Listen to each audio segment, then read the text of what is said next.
వాస్తు నిజమని నమ్మి వాస్తును పాటించేవారు నా మాటలు జాగ్రత్తగా వినండి. ఒక సిద్ధాంతి గారు వస్తారు. ఆగ్నేయ మూల దొడి నిర్మించకూడదు అంటారు. బాత్రూమ్ కట్టకూడదు అంటారు. ఎందుకని అడిగితే ఆగ్నేయం అగ్నిస్థానం పల్లం ఉండకూడదు అంటారు. వేరొక సిద్ధాంతి గారు చెప్తారు,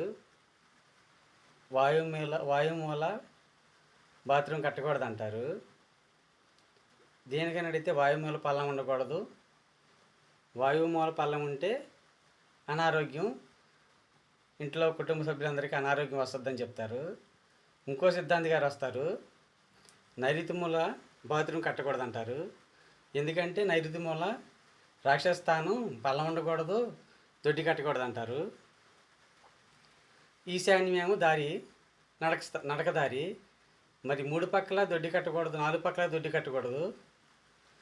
మరి ఏ సిద్ధాంతం పాటించాలని ఆలోచన చేస్తే సిద్ధాంతి వాస్తుని నమ్మే వాళ్ళందరికీ కూడా ఒకటి అర్థం అవ్వాలి.